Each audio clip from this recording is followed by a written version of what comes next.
என கண்ணன் கீதையிலே ஒரு வார்த்தை சொல்லுகிறார். சாஸ்திரம்னு சொன்னால் அது கண் போன்றது. எப்படி கண்களை கொண்டு நாம பொருள்களை பார்க்கிறோமோ அப்படித்தான் சாஸ்திரங்களை கொண்டு நல்லது தீயதை தெரிந்து கொள்ளலாம். உண்மை பேசணும், பொய் சொல்லக்கூடாதுன்னு நமக்கு தெரியும். உண்மை பேசணும், பொய் சொல்லக்கூடாதுன்னு நாம எப்படி தெரிந்து கொள்கிறோம்னால் சாஸ்திரங்களினாலே தெரிந்து கொள்கிறோம். பெற்றோரை, நம்மிலும் மூத்தவர்களை நாம் அன்பாக நடத்த வேண்டும், மரியாதையாக நடத்த வேண்டும். அதையும் சாஸ்திரம்தான் நமக்கு சொல்லி தருகிறது. அப்ப சாஸ்திரம்னா என்ன அர்த்தம்னால், எது சாசனம் செய்கிறதோ அது சாஸ்திரம், எது கட்டளைகளை பிறப்பிக்கிறதோ அது சாஸ்திரம். சுருக்கமா சொன்னா, இதை பண்ணு இதை பண்ணாதேன்னு எது சொல்லுமோ அது சாஸ்திரம். கீதையில கண்ணன் சொல்றார், ஒருவன் தன் மனம் போனபடி நடந்து விட்டு அவன் சிறந்த சித்திகளை அடையணும்னு ஆசைப்பட்டானாகில் அது நடவாத காரியம்ங்கிறார். நான் என் இஷ்டப்பட்டபடி இருப்பேன், ஆனால் நினைச்சதெல்லாம் நடக்கணும்னா அது ஒருபோதும் நடக்காது. நீங்கள் சாஸ்திரங்களின்படி நடந்தால் மட்டுமே நீங்கள் ஆசைப்பட்டவைகளை முறையாக பெற முடியும் அப்படின்னு கீதையிலே கண்ணன் சொல்றார். நமக்கு ஒரு சந்தேகம் வரும், சாஸ்திரம் நிறைய சொல்லி இருக்கு, சாஸ்திரங்களின்படி நடப்பது அது நடக்கக்கூடியதா? ஒரு குருவினிடத்துல ஒரு சீடன் வந்தான், நான் சாஸ்திரங்களின்படி நடக்கணும்னு ஆசைப்படுறேன், நான் டெய்லி என்ன செய்யணும்னு எனக்கு சொல்லுங்கோன்னு கேட்டான். குரு ஆரம்பிச்சார், சொல்றேன் உட்காருன்னார். காலையில 3:30 மணிக்கு எழுந்து கொள்ள வேண்டும் அப்படின்னார். சீடன் அப்பவே எழுந்துட்டான். வந்து உட்கார்ந்த சீடன் கையை கூப்பிக்கொண்டு அப்போதே எழுந்து விட்டான். ஏன்பா எழுந்துட்டேன்னு கேட்டார். சுவாமி, ஆரம்பத்திலேயே பெரிய வெடிகுண்டா தூக்கி போடுறீங்களே, காலையில 3:30 மணிக்கு எழுந்துக்க சொல்லுகிறீர்களே அப்படின்னு கேட்டான். நீதான் சாஸ்திரங்களின்படி நடக்கணும்னு ஆசைப்பட்டாய். ஐயோ, நான் தெரியாம ஆசைப்பட்டுட்டேன், உங்ககிட்ட வந்து கேட்டிருக்க கூடாது. 3:30 மணிக்கு எழுந்துக்கிறதெல்லாம் ரொம்ப கஷ்டம். சாஸ்திரங்கள் சொல்றத பார்த்தா கஷ்டமான விஷயங்களை சொல்றா போல இருக்கும், அடியோட ஃபாலோ பண்ண முடியாதுன்னு நமக்கு முதலிலே தோன்றும். ஆனால் ஒரு விஷயம் நினைவிலே கொள்ளுங்கள், ஒன்றிலே உங்களுக்கு ஆர்வம் இருக்கிறதுன்னு சொன்னால், ஒரு இன்ட்ரெஸ்ட் இருக்குன்னு சொன்னால், அந்த இன்ட்ரெஸ்ட் உங்களை அந்த விஷயத்தை நோக்கி உந்தி தள்ளும். அது பின்னாடியிலேருந்து பிடிச்சு பிடரியில பிடிச்சு தள்ளுறா போல தள்ளும். அப்ப நமக்கு தேவையானது எது? ஒரு ஆர்வம் இருக்க வேண்டும். ஆர்வம் இருந்தால் எதையும் கற்கலாம், ஒன்றும் பெரிய கடினமான விஷயம் கிடையாது. அதைத்தான் அர்ஜுனனுக்கு கண்ணன் சொல்றார், நீ பிராக்டிஸ் பண்ணிட்டே இருந்தா எதுவுமே கஷ்டம் கிடையாதுங்கிறார். ராமன் இந்த உலகத்திலே சாஸ்திரங்களின்படி நடப்பதற்காகவே பிறந்தவன். ஏன்னா நாமெல்லாம் என்ன சொல்றோம், சாஸ்திரங்களின்படி நடப்பது மிகவும் கடினமானது. ராமன் பார்த்தார், இல்லையே, நான் வேணும்னா நடந்து காட்டட்டுமா? ஏன்னா சொல்றவன் அதை செய்து காட்டுவதுங்கிறது ரொம்ப ரொம்ப முக்கியமானது. செய்து காட்டுகிறவன், செய்பவன் சொன்னால்தான் அதோட இம்பாக்டே இருக்கும். இது நீங்க அவசியமா புரிஞ்சுக்கணும். சொல்றதுங்கிறது ரொம்ப சுலபம், அனுட்டிப்பதுங்கிறது ரொம்ப ரொம்ப கடினம் இல்லையா? பிராக்டிஸ்ல கொண்டு வருதுங்கிறது ரொம்ப கஷ்டம். இப்போ நான் சொல்றதே சொல்லிட்டேன், டெய்லி 3:30 மணிக்கு எழுந்து கொள்ள வேண்டும். மத்தியானமா சார்னு கேட்டான் ஒரு பையன், தெளிவா சொல்ல வேண்டியிருக்கு. மத்தியானம் 3:30க்கு எழுந்துக்கணும்னு சொல்லலை, காலையில 3:30க்கு எழுந்து கொள்ள வேண்டும். சொல்றது ஈஸி தானே, இதை சொல்லிட்டேனே. இப்போ செய்யறது ஈஸியா? கஷ்டம், ரொம்ப ரொம்ப கஷ்டம். சொல்றது ஈஸியா இருக்கும், செய்யறது கஷ்டம். இப்ப நான் சொல்லி அதோட இம்பாக்ட் இருக்கணும்னு வச்சுக்கோங்க. எப்ப தெரியுமா அது ஏற்படும்? சொன்னபடி நான் செய்தேனாகில். உங்களுக்கு ஏற்கனவே கூட சொல்லி இருக்கிற கதை தான், உங்களுக்கு தெரிஞ்சிருக்கிற கதை தான். ராமகிருஷ்ண தேவரிடத்துல ஒரு அம்மா ஒரு குழந்தைய அழைச்சிக்கிட்டு வந்தா. எப்ப பார்த்தாலும் ஸ்வீட் சாப்பிட்றான், கொஞ்சம் திட்டுங்க சாமி அப்படின்னா. சாமியார்கள்லாம் எதுக்கு உபயோகப்படுறாளோ இல்லையோ, பெற்றோர்களுக்கு குழந்தைகளை பயமுறுத்துவதற்கு உபயோகப்படுகிறார்கள். அவர்கிட்ட பிடிச்சு கொடுத்துருவேன் பாருங்க, அப்படியா தெரியுறாங்க.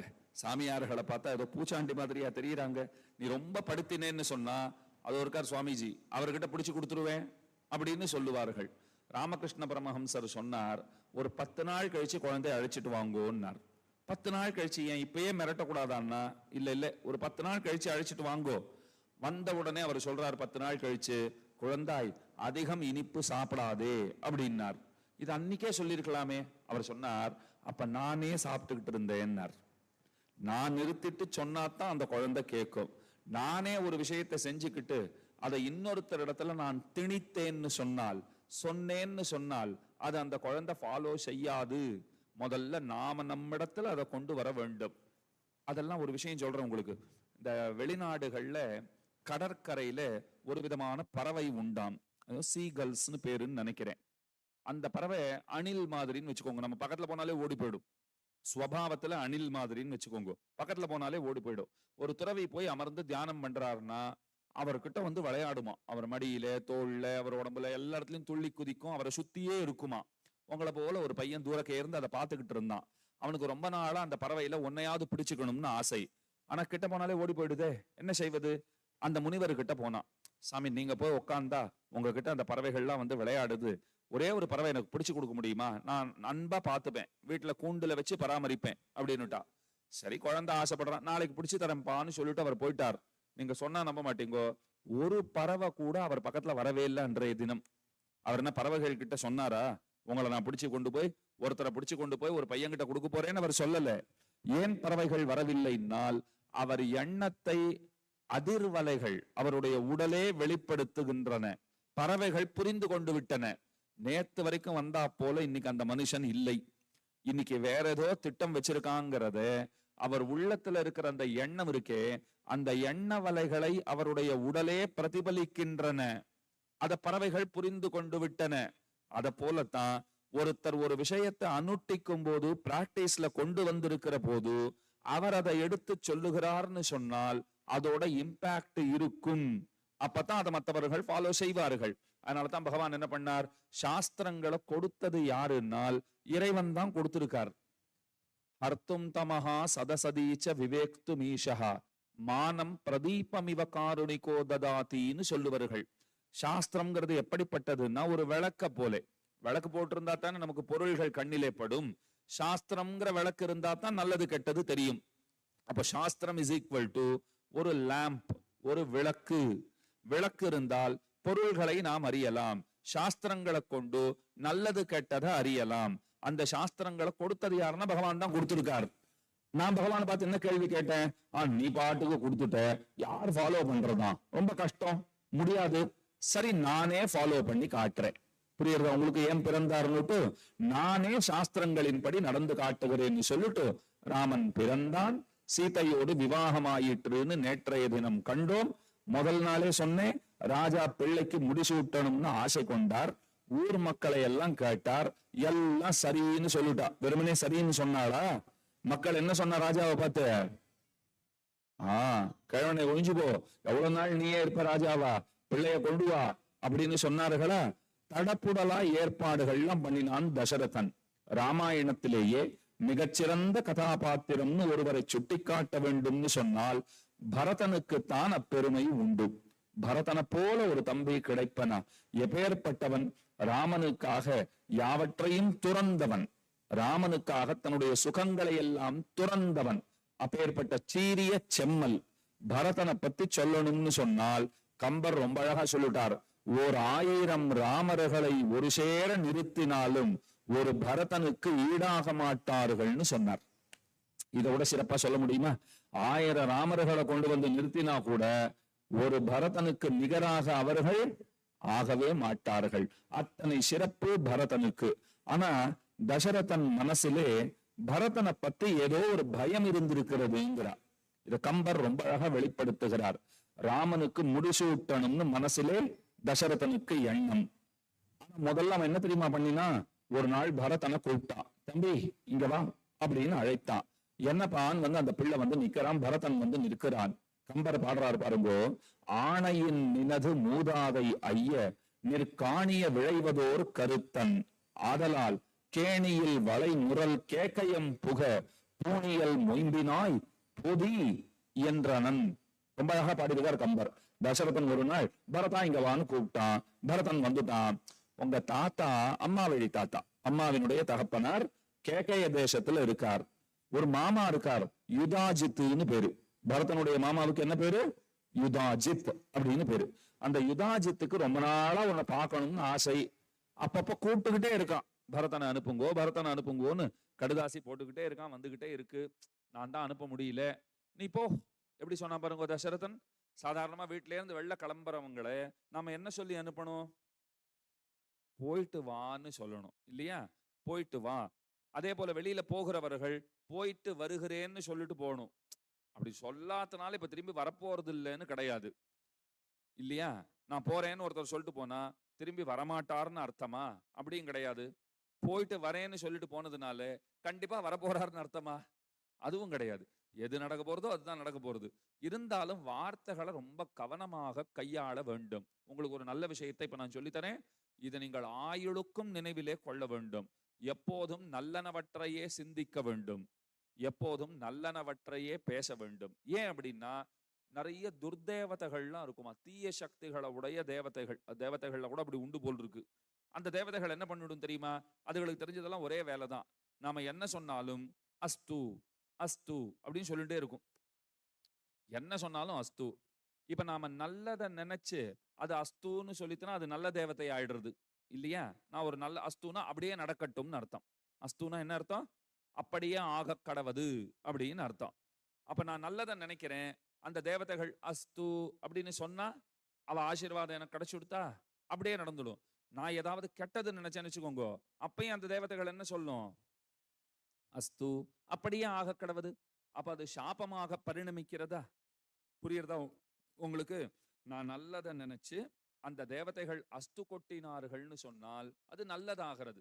அதனாலதான் வீடுகள்ல எல்லாம் சொல்லுவா, யாராவது ஒருத்தர் ஒரு நல்ல விஷயத்தை பத்தி பேசிக்கிட்டு இருக்கும்போது இதெல்லாம் எங்கேந்து நடக்கும்னு ஒருத்தர் ஆரம்பிப்பார். அதுக்குன்னு ஒருத்தர் இருப்பார், அவருக்கு அதே வேலைதான் வச்சுக்கோங்க. ஏதாவது ஒண்ணு நல்லது பண்ணணும்னு பல பேர் பேசிக்கிட்டு இருக்கும்போது எனக்கு என்னமோ இது நடக்கும்னு தோணலேன்னு ஒருத்தர் எழுந்து பாருங்கோ. அந்த மாதிரி ஆசாமிகளை ஒருபோதும் பக்கத்திலே வரவே விடாதீர்கள். அவர்கள் எப்படிப்பட்டவர்கள்னு சொன்னால் அவர்களுக்கும் தன்னம்பிக்கை கிடையாது, இன்னொருத்தருக்கு தன்னம்பிக்கை இருந்தாலும் பொறுக்காது. இது எப்படி இருக்கு பாருங்க. அவங்களுக்கும் தன்னம்பிக்கை கிடையாது, இன்னொருத்தருக்கு தன்னம்பிக்கை இருந்தாலும் பொறுக்காதுன்னா அந்த மாதிரி ஆசாமிகளை பார்த்தா நாம என்ன சொல்லணும்? நீங்க இருக்கிற திக்குக்கே ஒரு கும்பிடு, நீங்க போயிட்டு வாங்க அப்படின்னு அனுப்பிச்சு விடணும். அதனால நல்லதை நினைச்சோம்னா தேவதைகள் என்ன சொல்லுவா? அஸ்து அஸ்துன்னு சொல்லுவா. அதனாலதான் போயிட்டு வரேன்னு சொன்னா அப்ப அஸ்து சொல்லப்படுகிறதா, நல்லபடியா வந்துடுவோம்னு நம்பலாம். அதே போறேன்னு சொன்னா அவன் போறேன்னு தானே சொன்னான், வரேன்னு சொல்லலையே, போனவன் போனவனாவே இருக்கட்டும் அப்படின்னு அந்த தேவதைகள் சொல்லிடும். இப்ப பரதனை கூப்பிட்டுட்டு தசரதன் என்ன சொல்லிட்டார்? நீ போ அப்படின்னானா, போயிட்டு வான்னு சொல்லவே இல்லை. கம்பர் சொல்றார், தசரதன் மனசுல என்னமோ உள்ளுக்குள்ள அவருக்கு ஒரு இன்ட்யூஷன், ஒரு உள்ளுணர்வு இருந்துகிட்டே இருக்கு. இந்த பரதனாலே அல்லது கைகையினாலே ஏதேனும் பிரச்சனை வருமோ என்று ஏற்கனவே தசரதன் எதிர்பார்த்திருந்தான். அதனாலதான் கூப்பிட்டு என்ன சொல்லிட்டான்? மாமா பார்க்கணும்னு சொல்றாரு, தாத்தா கூப்பிடுறாரு, நீ போ போ அப்படின்னா. பரதன் பார்த்தான், இப்ப வெக்கேஷன் கூட இல்லையேன்னா. லீவு நாளா இருந்தா மாமா வீட்டுக்கு போறதுங்கிறது வழக்கத்துல உண்டு. வெறும் நாள்ல, பள்ளிக்கூடம் இருக்கிற நாள்ல, பாடம் இருக்கிற நாள்ல எவனாவது போவானா? அதுவும் போன்னு சொல்றாரே அப்படின்னு அவன் கேட்டான். உடனே தசரதன் சொன்னார், அதெல்லாம் பாடம் எல்லாம் படிச்சுக்கலாம், இன்னும் பெரிய ஐஏஎஸ் பரீட்சையா படிக்கிற, எல்லாம் பார்த்துக்கலாம், போயிட்டு வா, மாமா கூப்பிடுறார் போ அப்படின்னு சொன்ன உடனே மனசே இல்லையாம் பரதனுக்கு. இத கம்பர் எப்படி வர்ணிக்கிறார் பாருங்கோ. ஏவலும் இறைஞ்சி போய் இராமன் சேவடி பூவினை சென்னியில் புனைந்து போயினான். நேர போனா ராமண்ணா திருவடிகள்ல விழுந்தான். அண்ணான்னு சொல்லிட்டு ராமனை விழுந்து வணங்கினான். என்னடா தம்பி பரதா என்ன அப்படின்னு வாஞ்சையோட ராமன் கேட்டார். இதெல்லாம் உங்க மனத்திரையில அப்படியே நான் சொல்லும் போது ஓடணும். மனத்திரையில ஓடினாத்தான் காட்சி மாதிரி கண் முன்னே விரியும். புரியுறதா உங்களுக்கு? இப்ப இப்படி நினைச்சுக்கோங்க, தசரதன் கூட்டம் மாமா கூப்பிடுறாரு நீ போ அப்படின்னா பரதன் என்ன சொன்னா, லீவு கூட இல்லையே பையன் போகணும்னா, இல்ல போயிட்டு வா, நான் சொல்றேனோ இல்லையா நீ போ அப்படின்னு சொன்ன உடனே பரதன் நேர அண்ணா கிட்ட போனா. என்னடா தம்பின்னு ராமன் கேட்டார். விழுந்து வணங்கினான். ராமனுடைய திருவடிகளிலே இருக்கிற பூவை எடுத்து தன்னுடைய தலையிலே சூட்டி கொண்டான். ஏன்னா பெரிய பொக்கிஷமாச்சே அது. பெருமானுடைய பாதாரவிந்த மலர் கிடைப்பதுங்கிறது அத்தனை சுலபமானதா? அதை எடுத்து தலையிலே சூடிக்கொண்டு, இந்த மாதிரி அப்பா என்னமோ திடீர்னு என்ன தாத்தா வீட்டுக்கு போக சொல்லியிருக்கார், காரணம் தெரியல, அவர் வார்த்தையை மீறி நாம யாரும் நடப்பதில்லை, போறதுக்கு மனசு இல்லதான் அண்ணா, உங்களை விட்டுட்டு போறதுக்கு அடியோட மனசு இல்லை. ஸ்ரீராமாயணம் ஒரு விஷயத்தை அழகா சொல்றது. நீங்கள் உய்ந்து போக வேண்டும் என்னால், உய்ந்து போதல்னா என்ன அர்த்தம்? உய்வு பெறுதல் அப்படின்னு அர்த்தம். நற்கதி அடைதல்னு அர்த்தம். நற்கதி அடையணுங்கிற ஆசை இருக்குமாகில் ஒன்னு ராமனை நீங்கள் பார்த்து விடுங்கள், தோர்கர். இல்லை என்றால் ராமனாலே பார்க்கப்பட்டவர்களாக இருங்கள். இங்கே இருந்து அவர் பார்வைப்படுறதோ இல்லையோ, ரெண்டே விஷயம்தான். ஒன்னும் நாம ராமனை பார்த்திருக்கணும், இல்லைன்னா ராமன் நம்மளை பார்த்திருக்கணும். இது ரெண்டுமே இல்லைன்னு சொன்னால் நாம உய்வு பெறுவதற்கு வாய்ப்பே இல்லை.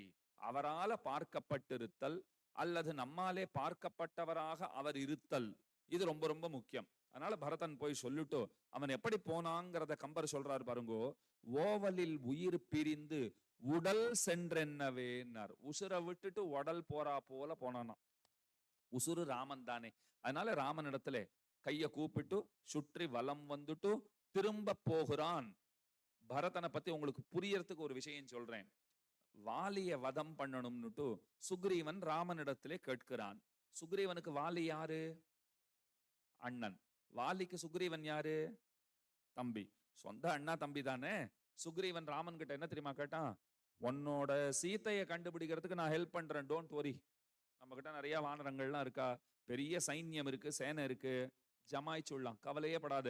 ஆனா ராமா, நீ எனக்கு ஒரு வேலை செய்யணும், முடியுமா உன்னால அப்படின்னு கேட்டான். லக்ஷ்மணன் இந்த பார்த்துட்டு என்ன கன்றாவின்னு தள்ள அடிச்சுக்கிறான்.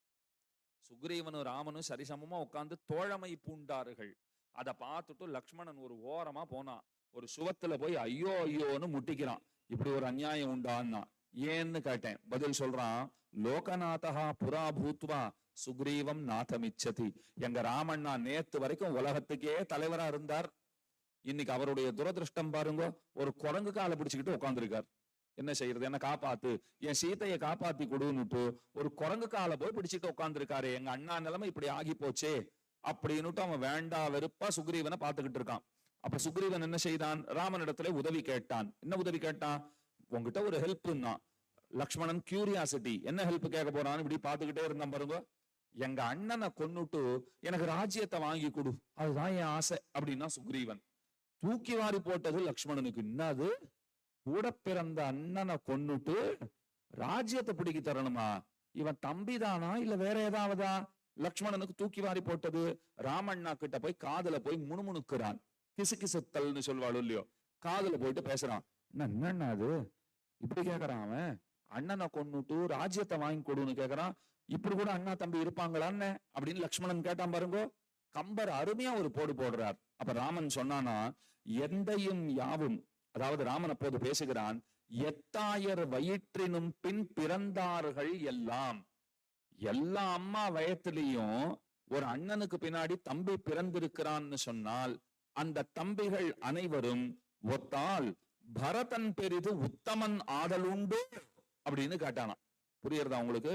அண்ணா தம்பிகள் உலகத்துல 1000 பேர் இருப்பாங்க.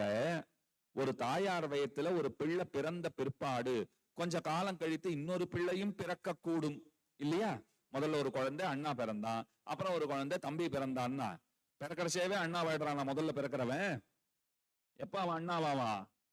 ரெண்டாவது தம்பி பிறக்கிற போதுதான் அண்ணாவாவான், இல்ல தங்க பிறக்கிற போது அண்ணாவாவான் இல்லையா? ராமன் இங்க என்ன சொல்றாரு லக்ஷ்மணன் கிட்ட? லக்ஷ்மணன் கேள்வி என்ன? என்னன்னா அது அண்ணாவை கொன்னுட்டு ராஜ்யத்தை வாங்கி கொடுன்னு கேக்குறான். அண்ணா தம்பி இப்படி கூட இருப்பாங்களான்னு அப்படின்னு லக்ஷ்மணன் கேட்டானா? ராமன் சிரிச்சுட்டே சொன்னா, நீ பரதனை பார்த்தே வளர்ந்தவன், நீ வளர்ந்தவன், பரதனை பார்த்தே வளர்ந்திருக்கிறாய். அதனால நீ என்ன நினைச்சுக்கிட்ட தெரியுமா? ஊர் உலகத்துல இருக்கிற தம்பி எல்லாம் பரதநாட்டமே இருப்பாங்கன்னு நினைச்சுக்கிட்டு இருக்க போல் இருக்கு. ஒரு பரதன் தான் இருக்கிறான் லக்ஷ்மணா. பரதனை போல இன்னொருத்தனை பார்க்கவே முடியாது. கையில ராஜ்யம் கிடைச்சாலும் வேண்டான்னு தூக்கி எறிந்தவன் அவன் ஒருவன் தான். எல்லாரையும் அப்படி நினைக்காதே. மீதி பேரெல்லாம் எப்படி இருப்பார்கள்? அண்ணன் எப்போது போவான், திண்ணை எப்போது காலியாகும். இந்த பழமொழி எல்லாம் இன்னைக்கு சொல்லவே முடியாது. ஏன்னா திண்ணையே காலியா போச்சு. இப்போ திண்ணை காலியாதல்ன்றது இங்க சொன்னது அர்த்தம் என்ன? இடம் எப்ப கிடைக்கும்னு அர்த்தம். திண்ணை இருந்தா தானே இடம் கிடைக்கும். இப்ப திண்ணையே கிடையாது. உங்க வீட்டுல கிராமங்கள்ல எல்லாம் வீடுகள் எல்லாம் பாத்துருக்கீங்களா நீங்க? திண்ணை இருக்குமா வாசல்ல? இப்பெல்லாம் ஒரு திண்ணையும் கிடையாது. கிராமங்கள்ல கூட கொஞ்சம் கொஞ்சம் குறைஞ்சு போச்சு. எல்லாம் ரொம்ப அழகா அடுக்குமாடி கட்டடம் எல்லாம் கட்ட ஆரம்பிச்சுட்டாங்க. திண்ணை எல்லாம் ஒழிச்சுட்டாங்க. ஏன் திண்ணை இருந்தது ஒரு காலத்திலே? வருகிறவர் போகிறவர்கள் இளைப்பாறுவதற்காக திண்ணைகள் அமைத்தார்கள். அது இருக்கட்டும். அதனால இங்க பரதனை பத்தி ராமனே சொல்லிட்டான். ஒத்தால் பரதன் பெரிது, உத்தமன் ஆதல் உண்டோ? பரதனை போலெல்லாம் எல்லாரும் இருக்க மாட்டார்கள். அப்படி என்ன பரதன் செய்தான்னால், எந்தையும் யாயும் எம் பிரானும் எம் முனும் அந்தமில் பெருங்குணத்து இராமன். தந்தை, தாய், தலைவன், தமையன் எல்லாம் ராமன் தானுட்டான். எனக்கு எல்லாமே ராமன் தான் என்று சொல்கிறவனான பரதன். அந்த பரதனைத்தான் முன்னமேயே அனுப்பி வைத்து விட்டான் தசரதன். எங்கே அனுப்பினான்? தாய் மாமா வீட்டிற்கு அனுப்பிவிட்டான். பரதன் கூடவே போனது யாரு? சத்ருக்னன் பரதன் கூடவே போனான். இத பத்தி கம்பர் சொல்லும் போது அழகா சொல்லுவார். நூல் இருக்கா, நூல்ல நம்ம ஊசியில நூலை கோர்த்துட்டு அத ஒரு துணியை தைத்தோம்னு வச்சுக்கோங்க. ஊசி போற வழியெல்லாம் என்ன போகும்? அந்த நூல் போகும் இல்லையா? ஊசி போகிற வழியெல்லாம் அந்த நூல் போகிறா போலே ராமன் போற வழியெல்லாம் லக்ஷ்மணன் போவான். பரதன் போகிற வழியெல்லாம் சத்ருக்னன் போவான். இப்ப சத்ருக்னனை பத்தி 2 வார்த்தை சொல்றேன். சத்ருக்னனுக்கு எங்க போறோம்னு கூட தெரியாதான். நான் அவனை பார்த்துட்டு எங்கேயோ போய்கிட்டு இருக்கியே, எங்க போறேன்னு கேட்டா, பரதன் நான் எங்க போறாரோ அங்க போறேன் அவ்வளவுதான்வான். ஏன்பா உனக்கு ஒண்ணு இடம் பேரெல்லாம் தெரியாதன்னா? அதெல்லாம் அவருக்கு தெரியும். நான் எதுக்கு தெரிஞ்சுக்கணும்? என் வேலை அவர் பின்னாடி போவது, அவருக்கு தொண்டுகள் செய்வது. இதுதான் சத்ருகுணனுடைய பணி. சத்ருகுணன் எப்படிப்பட்டவன்னா, ராமன் அங்க வராருன்னு யாராவது சொன்னா, சத்ருகுணன் இங்க இருந்து போய்கிட்டு இருப்பான் பாருங்க. ராமன் அங்க வராரா, ஐயோ நான் ஓடி போயிடுறேன்டான்ட்டு ஓடி போயிடுவான். கிட்டையே போக மாட்டான். ராமனை விழுந்து வணங்கியதாக சரித்திரமே கிடையாது. சத்ருகுணன் ராமனை விழுந்து வணங்கியதே இல்லை. இது சரியா தவறா? யோசனை பண்ணி சொல்லுங்க. தவறு. ஏன் தவறு? ராமன்னா வணங்கணும் இல்லையா? பெரிய கடவுள், சாட்சாத்து பரமாத்மா, விழுந்து வணங்க வேண்டாமா? இப்ப இந்த மாதிரி சத்ருகுணன் நடந்துகிட்டான்னு சொன்னால் ராமனுக்கு சத்ருகுணனை பிடிக்குமா? பிடிக்காது. ஆனா ராமன் கிட்ட போயிட்டு உனக்கு பிடித்தமான தம்பி யாருன்னு கேட்டா அவர் என்ன தெரியுமா சொன்னார்? எனக்கு சத்ருகுணனைத்தான் பிடிக்கும்னார். நான் கேட்டேன் ஏன் அவனை பிடிக்கும்னு கேட்டேன். அவர் சொன்னார், அவன் தான் என்கிட்ட வரதே கிடையாது, என்னை விழுந்து வணங்குவதே கிடையாது, அதனால அவனை ரொம்ப பிடிக்கும்னார். இதெல்லாம் ரொம்ப விசித்திரமா இருக்கு. இது கடவுளை வணங்குகிறவர்களே விழுந்து நமஸ்கரிக்கிறவங்களைத்தான் கடவுளுக்கு பிடிக்கும்னு இது வரைக்கும் கேள்விப்பட்டிருக்கோம். ஒருத்தன் விழுந்து வணங்குறது இல்லைன்னா பிடிக்கும்னு சொல்ல முடியுமா? விழுந்து வணங்கும் போது சாஷ்டாங்கமாக நமஸ்கரித்தல்னு கேள்விப்பட்டிருக்கீங்களா? சாஷ்டாங்கமாக நமஸ்கரித்தல். தலை சரியா, 2 கைகள், 2 கால்கள், உடல் எல்லாம் பூமியிலே பதிந்திருக்க வேண்டும். மனசு, புத்தி, அபிமானம் இதுவும் அதோட சேரும். அதைத்தான் சாஷ்டாங்கம்ங்கிறா. சாஷ்டாங்கம்னா அதுக்கு என்ன அர்த்தமாகிறது? தலை, 2 கைகள், 2 கால்கள் கூட்டினா 5 ஆச்சா? மனசு, புத்தி, அபிமானம். ஒருத்தர் விழுந்து வணங்கும் போது மனதார விழுந்து வணங்க வேண்டும். நம்ம புத்தி என்ன சொல்லணும்னா, இவரை விழுந்து வணங்கினா நமக்கு நன்மை உண்டு, இது பெரிய பேரு என்று எண்ணிக்கொண்டு விழ வேண்டும். அபிமானம் கூடாது. என்ன அபிமானம்னா, நானே பெரிய மனுஷன், நான் போய் இவர் காலில் விழ வேண்டியதா இருக்கு, என் வயசு என்ன, என் அனுபவம் என்ன, என் அறிவு என்ன, அதெல்லாம் கணக்கிலே கொள்ளவே கூடாது. அந்த அபிமானம், அகங்காரம் இல்லாமல் விழுந்து வணங்க வேண்டும். 8 ஆச்சா? இப்போ தலை, 2 கைகள், 2 கால்கள் கூட்டினா 5. மனசு, புத்தி, அபிமானம்னு 3 சொன்னேன். 8. அதுக்கு என்ன பேரு? சாஷ்டாங்கம் அப்படின்னு கேள்விப்பட்டிருக்கீங்க? சாஷ்டாங்கமா விழுந்து சேவிச்சார் சொல்றாங்களோ இல்லையா? அந்த மாதிரி விழுந்து வணங்க வேண்டும். இதுக்கு ஒரு அழகான ஒரு தமிழ் சொல்லும் உண்டு. தாளும் தடக்கையும் கூப்பின்வா. இது கண்டிப்பா நீங்க தெரிஞ்சுக்கணும். தாளும் தடக்கையும் கூப்பி. தாழ்னா என்ன? தாள், தடக்கையின கை, தாள்னு சொன்ன கால்கள் இல்லையா? அதனால தாளும் தடக்கையும் கூப்பினா என்ன அர்த்தம்னா, விழுந்து வணங்கும் போது தலைக்கு மேல இந்த ரெண்டு கரங்களை குவித்து இந்த ரெண்டையும் ஒன்னா சேர்த்திருக்கணும். இப்படி புரியுதா? அதே போல கால்கள் எப்படி இருக்கணும்? கால்களை இப்படி அகற்றி வைத்துக் கொண்டு விழுந்து வணங்குவார்களா? அந்த கால்கள் எப்படி இருக்கும்? ஒன்னா சேர்ந்து இருக்கும். இதுக்கு பின்ன ஒரு சூட்சுமம் இருக்கு. ஏன் அப்படி வணங்கணுங்கிறதுக்கு அதுக்கு ஒரு சூட்சுமமான காரணம் உண்டு. இந்த கைகளை இப்படி வைத்திருப்பதற்கு என்ன காரணம்னா, என்கிட்ட எதுவும் இல்லைன்னு கடவுள்கிட்ட சொல்லணும்.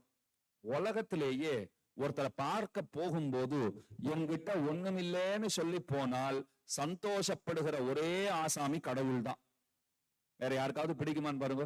ஒருத்தரை பார்க்க போயிட்டு வெறுங்கையோட போனோம்னா, விருந்தாளியா ஒருத்தர் நம்ம வீட்டுக்கு வந்துட்டு போனார், வெறுங்கையா வந்துட்டு போனார்னா என்ன பேசுவோம்? அப்புறம் வந்தானே ஒரு 2 வாழைப்பழம் வாங்கிட்டு வரணும்னு தெரியாது சொல்லுவோமா மாட்டோமா?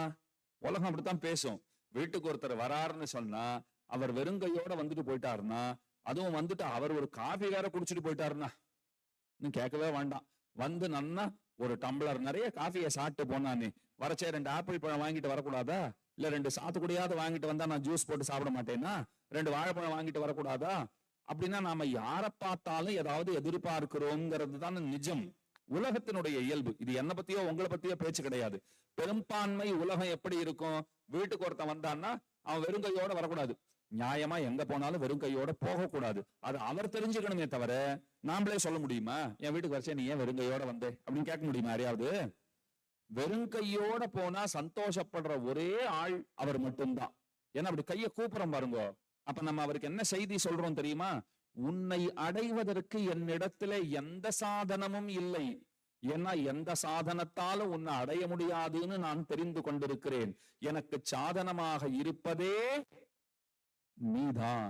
நீதான் எனக்கு சாதனமாக இருக்கிறாய் அப்படின்னு சொல்லிதான் அந்த 2 கைகளை அப்படி சேர்க்கிறோம். என் கையில ஒண்ணும் இல்லைன்னு அர்த்தம். பயப்படாத பெருமானே. ஏன்னா என் கையில ஏதாவது இருந்தா எனக்கு என்ன வந்துடும்? திமிரு வந்துடும். என் கையில இது இருக்கு, அவன் எனக்கு கிடைக்கிறானா இல்லையா பாரு அப்படிங்கிற எண்ணம் வருமா வராதா? அதுல கையில ஒண்ணும் இல்லைன்னா எப்படி வருவான்? சாமி ஏதாவது கொடுங்க சாமி, 10 நாள் ஆச்சு சாப்பிட்டு அப்படித்தானே கேட்போம். கையில காசு இருந்தா அப்படி கேட்பீங்களா? ஹோட்டல்ல அந்த சேர் மேல அப்படி கையை போட்டுக்கிட்டு உட்கார்ந்து இருக்கிற தோரணை என்ன? ஏன்பா அந்த மெனு கார்டு கொண்டா அது கேட்கற தோரணை என்ன? அவர் கொண்டு வந்து வச்சோன்னு, நாபா நீங்க இன்னும் இந்த மெனுவே போட்டுக்கிட்டு புதுசு புதுசா எவ்வளவு வந்துடுச்சு, அதெல்லாம் எப்ப போட போறீங்க? அதெல்லாம் சீக்கிரம் அதெல்லாம் ஆரம்பிக்க பாரு. வாடா இங்க ஒண்ணுமே இல்ல, நம்ம வேற ஹோட்டல் போய் நல்ல ஹோட்டல்ல போய் சாப்பிடலாம். எழுந்து போவீங்களா மாட்டீங்களா? இதெல்லாம் ஏன் செய்யறீங்க நீங்க? எதனால செய்யறீங்க?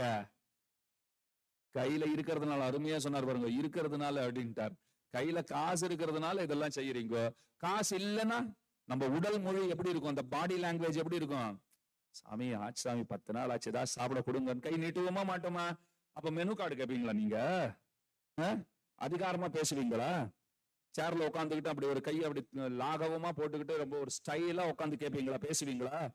ஏதோ ஒண்ணு நேத்து செஞ்ச 2 இட்லியும் சாம்பாரும் கொடுத்தா கூட பரவாயில்ல, சாம்பார் நல்லா இல்ல ஊசி போச்சுன்னா பரவாயில்ல கொண்டாங்க, ஒண்ணும் இல்லாதவனுக்கு எது இருந்தாலும் பரவாயில்லன்னு சொல்றோம் இல்லையா? அந்த பணிவு உங்களிடத்துல எப்போது வருகிறது? ஒன்றும் இல்லாத போது வருகிறது. அப்ப பகவானிடத்திலே நாம் செல்லும் போதும் அவனை அடைவதற்கு உறுப்பாக நாம் ஏதேனும் செய்கிறோம்னு சொன்னால் நம்ம கிட்ட அகங்காரம் வந்துவிடும். அது அடியோட கூடாது, ஆணவம் வந்துவிடும். அதனாலதான் அந்த 2 கைகளை கூப்பி என்ன சொல்றோம்? என்கிட்ட ஒன்னும் கிடையாதுன்னு சொல்லிடுறோம். கால்களை ஏன் சேர்த்திருக்கோம் தெரியுமா? ரொம்ப அருமையான காரணம். கால்கள் ஒன்றோடொன்று இணைந்திருக்கிறதுன்னு சொன்னால் ஒரு இடத்துல இருந்து இன்னொரு இடத்துக்கு நம்மால செல்லவே முடியாது. போக முடியுமா? 2 காலை சேர்த்து வச்சுக்கிட்டு நடங்கன்னா நடப்பீங்களா? ஜம்ப் பண்ணி போவோம்னா எவ்வளவு தூரம் ஜம்ப் பண்ணுவீங்க சொல்லுங்க? 4 ஜம்ப் பண்ணாலே மூச்சு அரைக்கும். அதுக்கு மேல ஜம்ப் எல்லாம் பண்ண முடியாது. இங்க நடக்கிறதே படாத பாடுபட்டு தான் நடந்துகிட்டு இருக்கோம். இதுல துள்ளி குதி அப்படின்னா நீங்க வேணா துள்ளி குதிங்க சாமி, நம்மளால அதெல்லாம் முடியாது சொல்லிடுவோமா மாட்டோமா? அப்ப 2 காலை சேர்த்திருப்பது எதற்காகனால், நீ அருள் செய்யாவிட்டாலும், கவனமா கேட்டுக்கோங்க, நீ அருள் செய்யாவிட்டாலும் இந்த பாதங்கள் உன்னை விட்டு எங்கும் செல்ல போவது கிடையாது. இதுதான் தாளும் தடக்கையும் கூப்பி என்பதற்கு அர்த்தம். இது இறைவனை குறித்து செய்யப்பட வேண்டிய ஒன்று. ஆனா செய்யாதவன் யாரு? யாரு செய்யல? அத சத்ருக்னன் செய்யல. ராமனை பார்த்து அதை அவன் செய்யவே இல்லை. ஆனா ராமன் சொல்லிட்டாரு எனக்கு சத்ருக்னனை தான் பிடிக்கும். ஏன் பிடிக்கும்னா அவன் தான் என்கிட்ட வரதே கிடையாதுன்னார். என்ன சாமி இது? வந்தவனைத்தான் பிடிக்கும் நாங்க சொல்லுவோம், வராதவனை பிடிக்கும் சொல்றீங்கன்னா? ராமன் அருமையான காரணம் சொன்னார். அவன் ஏன் வருவதில்லை தெரியுமா? பக்தன் என்னுடைய பக்தனான பரதனுக்கு தொண்டுகள் புரிந்து கொண்டு வருகிறான், என்கிட்ட வந்தா அந்த தொண்டு தடைப்பட்டு போகும்னு அவனுடைய அபிப்பிராயம், அதனாலே அவன் வருவதில்லை. இதிலிருந்து நாம் பெறுகிற செய்தி என்னன்னு சொன்னால், இறைவனுக்கு தொண்டுகளை செய்வதை காட்டிலும் இறை அடியவர்களுக்கு அவன் மக்களுக்கு தொண்டுகளை செய்வதுங்கிறது இருக்கு பாருங்கோ, அதுதான் சாலச் சிறந்தது. நீங்கள் இறைவனை மறந்து தொண்டர்களுக்கு தொண்டு செய்வீர்களாகில் உங்களை இறைவன் எப்போதும் மறப்பதில்லை. திரும்பவும் சொல்லட்டா, நீங்கள் இறைவனை மறந்து அவன் அடியவர்களுக்கு தொண்டுகளை செய்வீர்களாகில் இறைவன் ஒருபோதும் உங்களை மறப்பதில்லை. அதே நீங்கள் இறை அடியவர்களை மறந்து இறை தொண்டினை விடாது செய்வீர்களேயாகிலும் இறைவன் உங்களை ஒருபோதும் நினைப்பதில்லை. இதத்தான் முக்கியமாக புரிந்து கொள்ள வேண்டும். அப்ப சத்ருக்னன் இடத்துல அத்தனை அன்பு பெருமானுக்கு சத்ருக்னன் பரதன் பின்னே சென்றான். இங்கே தடபுடலா தசரதன் ஏற்பாடுகள்லாம் பண்ணினார். அப்பதான் மந்தரைன்னு ஒருத்தி வந்தாள். ராமாயணம் அவளை பத்தி எப்படி தெரியுமா பேசுது? எங்கோ பிறந்தவளான கூனி. வால்மீகி எப்படி சொன்னார் பாருங்க, எங்கோ பிறந்தவளான கூனி. நான் கேட்டேன், அது ரொம்ப முக்கியமா? கூனி வந்தான்னு சொன்னா போறாதா? இப்ப என்ன ஆதார் கார்டை வச்சுட்டு எந்த ஊர்ல பிறந்தா, அட்ரஸ் என்ன, அதுக்கு மேல டேட் ஆஃப் பர்த் என்ன, இதெல்லாம் ரொம்ப முக்கியமா? எங்கேயோ பிறந்தா எங்கோ பிறந்தவள்னு சொல்லணுமான்னா அருமையான காரணம். அயோத்தியிலே அவள் பிறக்கவில்லை. பிறந்திருந்தாளாகில் ராமனுக்கு இப்படி ஒரு கெட்டதை அவன் நினைப்பதற்கு வாய்ப்பே கிடையாது. அயோத்தியில இருக்கிறவங்க யாராவது ராமனுக்கு கெட்டது நினைப்பாங்களா? மனசால கூட நினைக்க மாட்டாங்க. இவ ஏன் நினைச்சான்னா, இவ அயோத்தியில பிறக்கல, எங்கேயோ பிறந்தவ.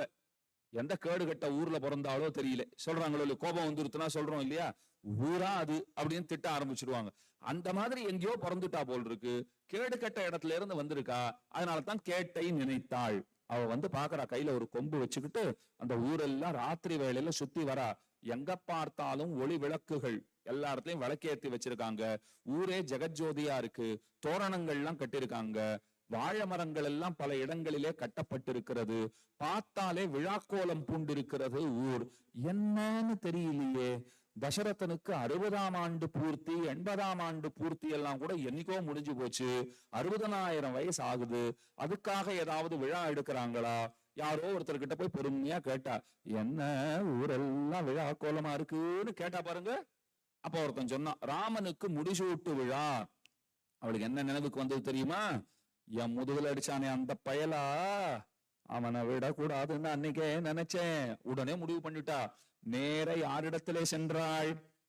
கைகேயினிடத்திலே சென்றாள்.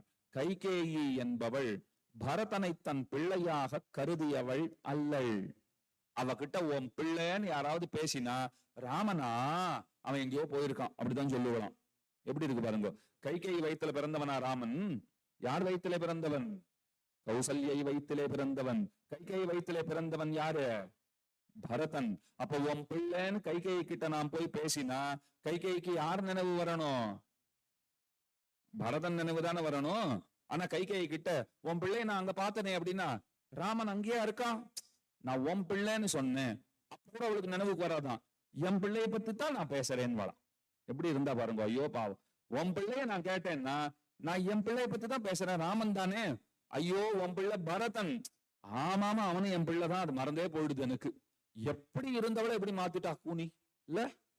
அதனாலதான் நீங்க ரொம்ப ஜாக்கிரதையா இருக்கணும். இந்த மாதிரி ராமனிடத்துல அன்பை பொழிந்து வந்தவளான ஒருத்தியை மாற்ற முடியும்னு சொன்னால், தீயவர்கள் நம்மை மாற்றுவது எந்த கடினமும் கிடையாது. நாம எல்லாம் அத்தனை திடமானவர்களா? கைகேயி மாதிரி ஆட்களா? கிடையவே கிடையாது. அதனாலதான் நாம ரொம்ப ஜாகிரதையாக இருக்க வேண்டும்.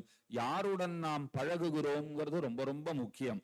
நல்லவர்களுடன் பழக வேண்டும். ஏன்னா நல்லவர்களோட பழகினோம்னு சொன்னால் அந்த நல்லியல்புகள் நம்மை ஆட்கொள்ளும். தண்டேன் நுகரா மண்டூகம் ஒரு அழகான பாட்டு உண்டு. ஒரு காட்டுல ஒரு நீரோடை, அதுல ஒரு தாமரை பூத்திருக்கு. அதே போலத்தான் அதே நீரோட அந்த சேற்றுல தான் தவளையும் பிறந்திருக்கும். தவளை என்னைக்காவது தாமரை மலர்ல இருக்கிற தேனை உண்டு நீங்கள் பார்த்திருக்கிறீர்களா? அங்கேயே இருக்கிற தவளை தான் கூடவே பிறந்திருக்கு. ஆனா தாமரை மலரிலிருந்து ஒருபோதும் அது தேனை பருகாது. ஆனா ஒரு வண்டு எங்கேயோ பிறந்திருக்கும். அந்த காட்டுக்கும் அந்த வண்டுக்கும் சம்பந்தமே இருக்காது. மலரை தேடி வருமா? கண்டிப்பா வரும். மது உண்ணுமா? மதுனா தேன் அர்த்தம், நீங்க ஏதோ தப்பா புரிஞ்சுக்காதீங்க. மது உண்ணும் வண்டுன்னா அது தேனை பருகும். வந்து தேனை பருகுமா? கூடவே இருக்கிற தவளைக்கு தெரியறது இல்ல, எங்கோ பிறந்த வண்டிற்கு தெரிகிறதுன்னா என்ன அர்த்தம்னால், நல்லவர்கள் நல்லவர்களையே நாடி செல்வார்கள். எத்தனை தூரத்திலே இருந்தாலும், தீயவர்களுக்கு பக்கத்திலேயே இருந்தாலும் நல்லவர்களுடைய அருமைங்கிறது தெரியாது. இதுதான் விஷயம். அதனால நல்லவர்களையே நாம நாட வேண்டும். கூனி கைகேயின் இடத்திலே போனாள். அவ சொன்னா, உனக்கு நடக்கிற கூத்தெல்லாம் தெரியுமான்னு ஆரம்பிச்சா. என்ன என்னன்னு கைகேயி கேட்டாள். ராமனுக்கு முடிசூட்டு விழா. உடனே உயர்ந்த மாலை, கழுத்துல ஒரு பெரிய முத்து மாலை போட்டிருந்தா பாருங்க, அதை அப்படி கழற்றி கூனிக்கு அணிவிக்கிறாளாம். சிறந்த செய்தி சொன்னாய், உனக்கு என்ன பரிசு கொடுக்கறதுன்னே தெரியல, இப்போதைக்கு இந்த மாலை தான் இருக்கு, இந்த ஆணு போட்டா பாருங்க. அந்த மாலை அப்படி கழட்டினான். உனக்கு புத்தியே கிடையாதா கொஞ்சம் கூட அப்படின்னு கேட்டா. கூனிங்கிறவள் யார் தெரியுமா? அவளை பத்தி சொல்லும் போது சீதன வெள்ளாட்டின்னு சொல்லுவார்கள். அதுக்கு என்ன அர்த்தம்னு சொல்றேன். அந்த நாள்ல, பழைய நாள்ல எல்லாம் கல்யாணம் பண்ணி ஒரு பெண்ணை புகுந்த வீட்டுக்கு அனுப்பும் போது கூடவே ஒரு வேலைக்காரனோ அல்லது வேலைக்காரியோ அனுப்பி வைப்பாளாம். இப்ப இந்த நாள்ல எல்லாம் பாருங்க, வாஷிங் மிஷின் வாங்கி கொடுக்குறாங்க. பாத்திரம் தேய்க்கிறதுக்கு கூட மெஷின் வந்தாச்சு, தெரியுமா உங்களுக்கு? பாத்திருக்கீங்களா எங்கேயாவது? பாத்திரம் தேய்க்கிறதுக்கு மெஷின் பாருங்க. அந்த பாத்திரத்தை எல்லாம் நீங்க எல்லாம் சாப்பிட்டுட்டு சமைச்ச பாத்திரத்தை எல்லாம் கொண்டு போய் அதுல ஒரு சேர போட்டுட்டீங்களான்னா அதுவே நல்லா கழுவி வச்சிரும். அதுதான் பாருங்க, சாப்பிட்றதுக்கு கூட மெஷின் வந்துடும் நினைக்கிறேன் போற போக பார்த்தா. எல்லாத்துக்கும் மெஷின், வாஷிங் மிஷின் வந்தாச்சு, ஏசி வந்தாச்சு. இப்ப அதெல்லாம் வாங்கி கொடுக்குறாங்களோ இல்லையோ. பெரிய பணக்காரர் பெண்ணுக்கு கல்யாணம் பண்றாருன்னு சொன்னா சீதனம்னு எல்லாம் கொடுக்குறாரோ இல்லையோ, சீதனம்னு கொடுக்குறார். இதே மயிலாப்பூர்ல ஒரு வெள்ளி கடை இருக்கு. அந்த வெள்ளி கடைக்கு நான் ஒரு தடவை போயிருந்தேன். நான் என்னமோ சின்னதா ஒரு குங்குமச்சிமிழ் மாதிரி ஏதோ வாங்கணும்னு போனேன்னு வச்சுக்கோங்க. உள்ளுக்குள்ள போனா வெள்ளியிலேயே மிக்சர், வெள்ளியில கிரைண்டர், வெள்ளியில குக்கர், அதுக்கு மேல வெள்ளியில ஃபேனு. நான் கேட்டேன், இதெல்லாம் வச்சிருக்கீங்களா, இதெல்லாம் யாருன்னா வாங்குவாங்களான்னு கேட்டேன். ஏன்னா குங்குமச்சிமிழ் வாங்குவதற்கே தகுடு தத்தம் போடுகிறவர்களாத்தான் பெரும்பான்மை மக்கள் இருக்கிறார்கள் இல்லையா? அதுவும் இன்னைக்கு வெள்ளியோட விலை பாருங்க, தங்கம் கூட பரவாயில்ல, விலை ஏறுறதுன்னா மனசு ஏற்றுக்கொள்ளும். இன்னைக்கு வெள்ளியோட விலை 1 கிலோ 1.5 லட்சம் ரூபாய் வரைக்கும் போயிடுத்து. ஒரு வருஷத்துக்கு முன்ன 75,000 ரூபாய் இருந்தது. எப்படியா இருக்கு பாருங்க, ஒரு வருஷத்துல டபுள் ஆயிருக்கா. இப்போ இன்னும் விலை உயரும்னு சொல்லுகிறார்கள். எல்லாம் ட்ரம்ப் மகாராஜா கையில தான் இருக்கு. அவர் என்னமோ புதுசு புதுசா ஒரு நாளைக்கு அவர் தூங்கி எழுந்தா அவர் என்னென்னமோ யோசனை பண்ணிக்கிட்டே எழுந்துப்பார் போல் இருக்கு. அவர் ஒரு முடிவை எடுக்கிறார். அது எங்கோ ஒருத்தன் அமெரிக்கால, அவன் மூஞ்சிய கூட நம்ம பார்த்தது கிடையாது, யாருன்னு தெரியாது, அவன் ஜாதகம் தெரியாது, அமெரிக்காவே நமக்கு தெரியாது, அது இந்த பக்கம் இருக்கா அந்த பக்கம் இருக்கான்னு கூட நமக்கு தெரியாது. ஆனா அவர் எடுக்கிற முடிவுகள் எல்லாம் விடிவது யார் தலையிலேன்னா ஒட்டுமொத்த உலகத்தின் தலையில வந்து விடுது. எத்தனை பவர்ஃபுல்லான பர்சன் பாத்தீங்களா? அந்த மாதிரி ஒரு 5-6 பேர் இருக்காங்களாம் உலகத்துல. இந்த உலகத்துல ஒன்னொன்னும் என்ன விலை விற்கப்பட வேண்டும், என்ன செய்ய வேண்டும், இது அத்தனையும் தீர்மானிப்பது மொத்தமே எத்தனை பேரு? 5-6 பேரு. கேட்க இவ்வளவு பெரிய அநியாயமா இருக்கு பாத்தீங்களா? 700 கோடி மக்கள் இருக்காங்க உலகத்துல. 1 இல்ல 2 இல்ல, உலகத்துல சொல்றேன், இந்தியால இல்ல, உலகத்துல 700 கோடி மக்கள் இருக்கிறார்கள். 700 கோடி மக்களுடைய தலையெழுத்தை தீர்மானிக்கிறவங்க எத்தனை பேரு? 5-6 பேரு. ஆனா பெருமானுடைய பெருமை என்ன தெரியுமா? அந்த 5-6 பேர் தலையெழுத்தையும் தீர்மானிக்கிறவன் அவன் தான். அப்ப எத்தனை பெரிய ஆளா இருப்பான் அவன் பாத்துக்கோங்க. எத்தனை பிரம்மாண்டம் இருக்கு, எத்தனை அண்டங்களுக்கு எத்தனை பிரம்மாக்கள் இருக்கிறார்கள், ருத்ரர்கள் இருக்கிறார்கள், தேவர்கள் இருக்கிறார்கள். எந்த இந்திரனை பதவியிலே அமர்த்த வேண்டும், எந்த இந்திரனை பதவியில இருந்து தூக்க வேண்டும், எந்த பிரம்மாண்டத்துல என்ன செய்ய வேண்டும், எத்தனை உலகங்களை எல்லாம் அவர் அரசாட்சி புரிந்து கொண்டிருக்கிறார். அவன் இருக்கிறதுனால நாம பயமில்லாத இருக்கலாம். எவன் எந்தெந்த முடிவை எடுத்தாலும் பார்த்து கொள்ள மேலே ஒருத்தன் இருக்கிறான் அப்படின்னு நாம ஆறி இருக்கலாம், தேறி இருக்கலாம். எதுக்கு சொன்னேன்? அந்த கடைக்கு போனா எல்லாம் வெள்ளியிலேயே வச்சிருக்காங்க. நான் கேட்டேன், இதெல்லாம் யாராவது வாங்குவாங்களான்னு கேட்டேன். அவர் அப்படி பார்த்தார். நீங்க வேணா வாங்க மாட்டீங்களோ என்னமோ, நிறைய பேர் வாங்கி கொடுக்குறாங்க சார், பெண்ணுக்கு சீதனமா கொடுக்கும் போது இதெல்லாம் கொடுக்குறாங்க சார். நான் கேட்டேன், சரி வெள்ளி மிக்சரை வாங்கி கொண்டு போய் அதை போட்டு அரைக்கிறதுக்கு மனசு வருமான்னு கேட்டேன். அதுல ஜாரை போட்டுட்டு கட்ட கட்ட கட்ட கட்ட கட்ட கட்ட கட்டன்னு ஓட்டுறதுக்கு மனசு வருமா? கிரைண்டரை கொண்டு போய் வெள்ளி கிரைண்டரை வச்சு அதுல இட்லி மாவு தோசை மாவு அரைக்கிறதுக்கு எல்லாம் மனசு வருமா? வெள்ளி குக்கர்ல அரிசி சாதம் பொங்க மனசு வருமானா? சார் அதெல்லாம் செய்ய மாட்டாங்க. அப்ப இதெல்லாம் வச்சுக்கிட்டு என்ன செய்யறது? இதெல்லாம் அது செய்யாதான்னு கேட்டேன். இது நல்லா செய்யும், ஆனா வாங்குறவங்க அதெல்லாம் செய்ய மாட்டாங்க. அப்ப என்ன பண்ணுவாங்கன்னு கேட்டேன். ஒரு நாள் ரொம்ப பார்வையா கல்யாணத்துக்கு முந்தின நாள் எல்லாத்தையும் வச்சிருவாங்க. ஒரு பெரிய ஸ்டேஜை போட்டுட்டு அதுல எல்லாத்தையும் நீங்க கொலுப்படியில பொம்மைகள்லாம் வச்சிருக்கா போல இந்த வெள்ளி பாத்திரம் தங்க பாத்திரம் எல்லாத்தையும் வச்சுட்டு வரவங்க போறவங்களுக்கு காட்டணும், என் பெண்ணுக்கு நான் இவ்வளவு வாங்கி கொடுத்துருக்கேன்னு காட்டணும், அவ்வளவுதான். அதுக்கு பக்கத்திலேயே பார்த்தீங்களானால் நிறைய பேரை போட்டிருப்பா. இன்னைக்கெல்லாம் நிறைய பேர் ஆட்கள்லாம் வர பாருங்க, அப்படியே பெரிய கரடுமுரடான ஆசாமிகள்லாம், பெரிய பெரிய சினிமா நடிகர்கள், அரசியல்வாதிகள் எல்லாம் காப்பாத்துறதுக்காக பாடி கார்ட்ஸ் எல்லாம் கூடவே வராங்க பாருங்க. இந்த பக்கம் 2 பேர், அந்த பக்கம் 2 பேரு. அவன் தள்ளவே வேணாம், பார்த்தாலே நாம கீழே விழுந்துருவோம். பிடிச்சு தள்ளணும்னு அவசியமே கிடையாது, அவன் நிமிந்து பார்த்தாலே சுருண்டு விழ வேண்டியதுதான். அந்த மாதிரி கூட வராங்க பாருங்க. அந்த மாதிரி ஆள்லாம் போட்டு வச்சிருப்பாங்க. என்ன வெள்ளி பாத்திரத்தை தூக்கிட்டு போயிடக்கூடாது. இந்த மாதிரி சீதனம் எல்லாம் கொடுக்குறாங்க பாத்தீங்களா.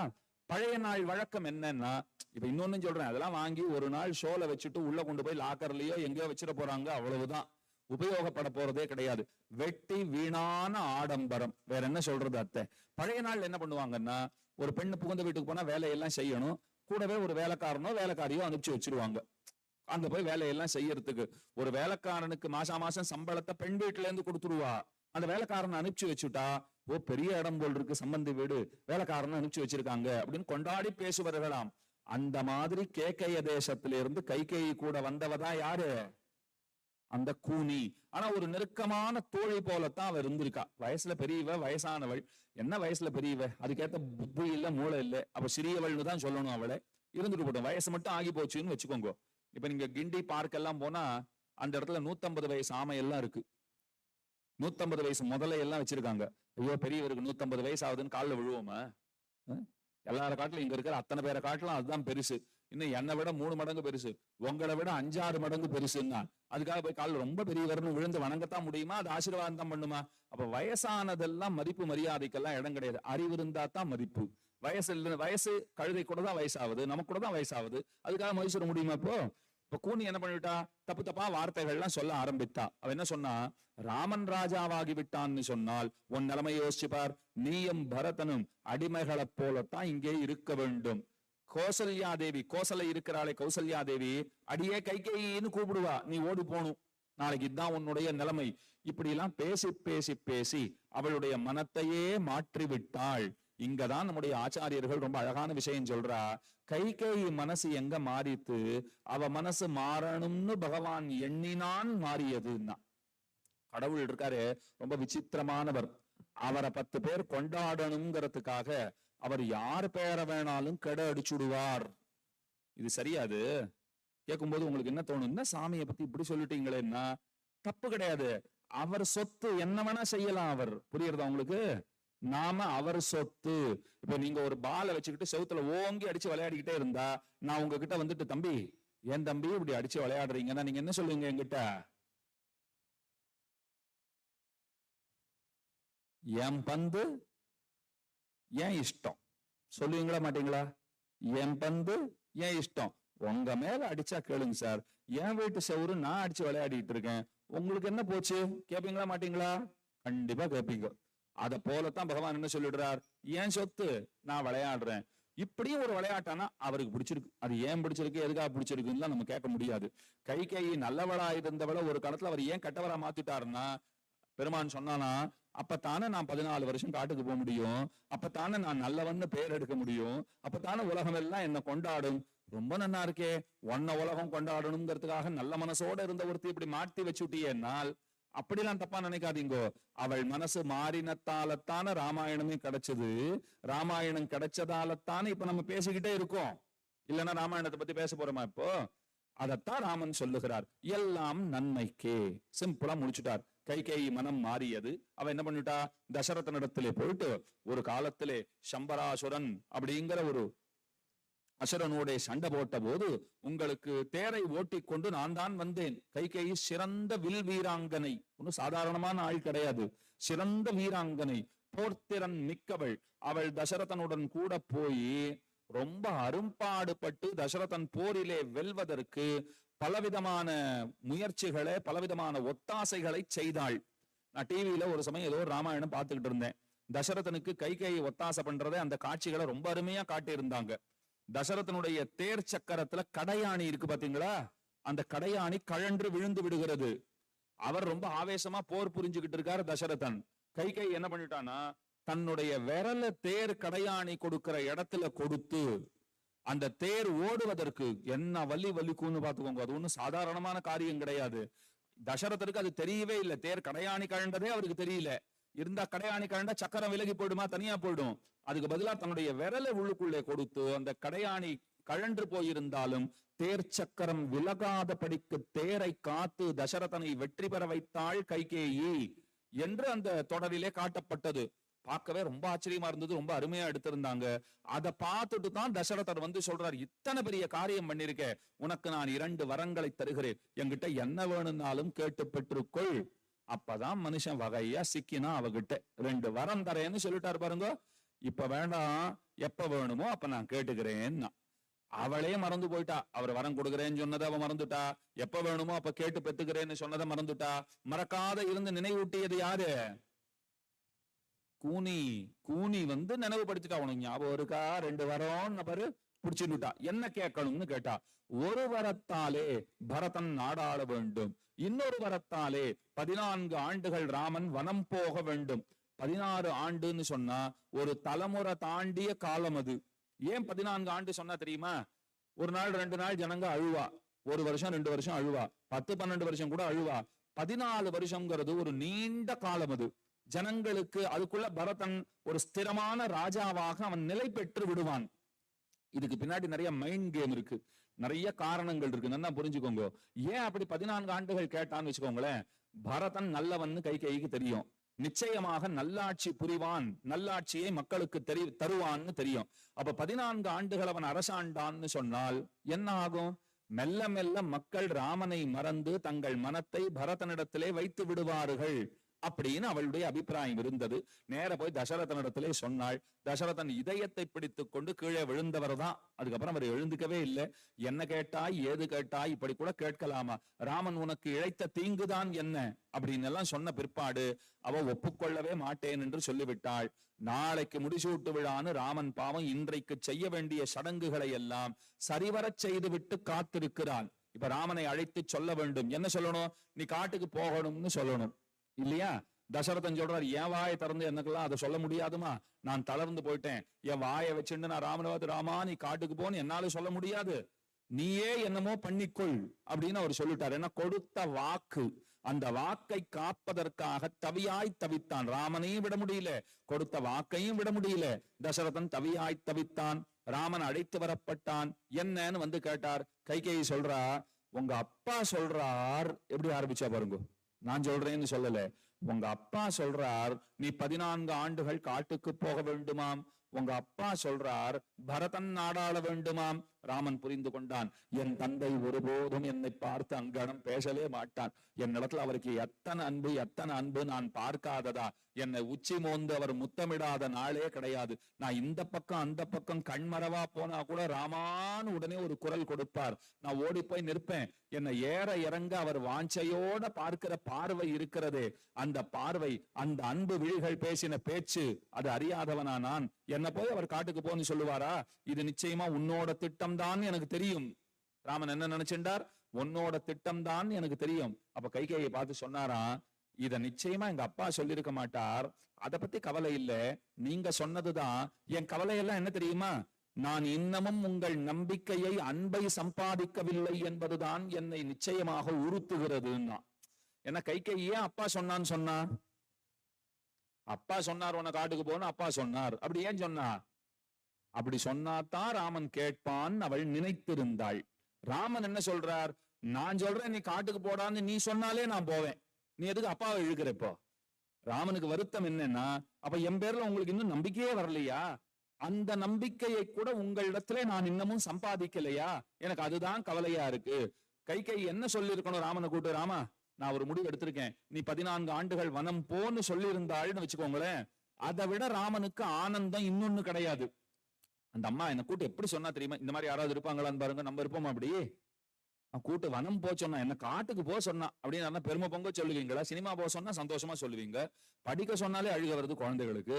சினிமாவுக்கு போ, டிவி பார், மேட்ச் பார், கிரிக்கெட் விளையாட போ, இதெல்லாம் சொன்னா சந்தோஷப்படுவாங்க. நீ நேரம் காட்டுக்கு போ, சோறு தண்ணி இல்லாத இரு அப்படின்னு சொன்னா, எங்க அம்மா எவ்வளவு நல்லவங்கடா, உலகத்துல அந்த மாதிரி கிடைக்க மாட்டாங்கன்னு யாருன்னா சொல்லுவோமா?